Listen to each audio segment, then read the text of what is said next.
On 9/11, I was at my desk in my office. I started my morning at Tim Hortons coffee shop. All of a sudden, someone came running into our office and said, "Turn on the television." Shock, absolute shock. I thought it was some HBO movie. Then I saw the legend CNN. When the first tower collapsed, I just felt completely sick. The world had changed at that moment.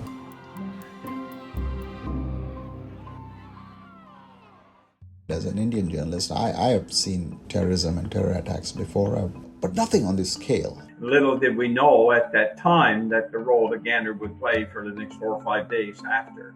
For lots of British Muslims, our entire identities were turned upside down. You know, it affected Gavin, who was one of my best friends and I'd known for such a long time and had such high hopes for his future. And that future was all gone.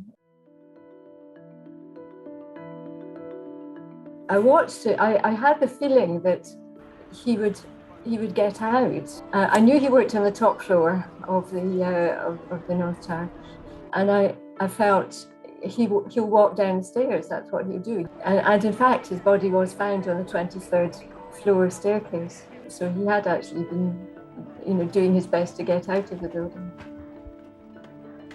People were horrified and shocked and full of disbelief that something so huge could have happened.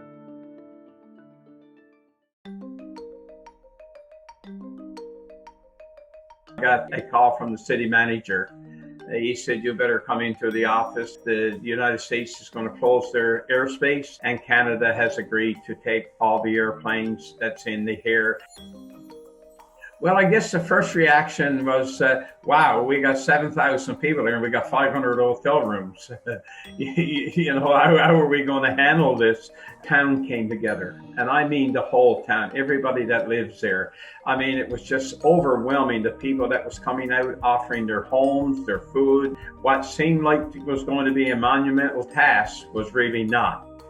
The musical Come From Away was created because of what happened here in Gander. And people are saying, wow, this is the way we all should be. I had flown on September 10 to New Delhi.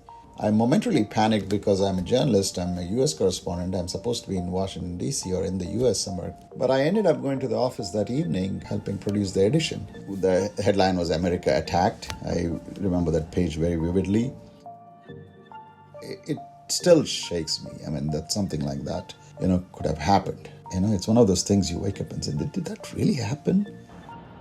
This whole new idea of war on terror, as Bush termed it. And it was just an unending, new cycle.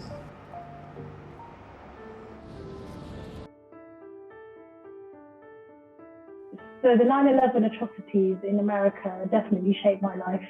They made me feel like I didn't belong anymore in my own country, in the UK.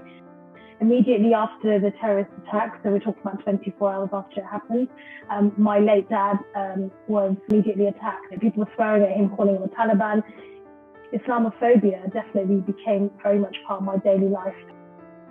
It should have been a moment where we started to learn how to live together as human beings and how to create a fairer, more just world. But it hasn't led to that, sadly.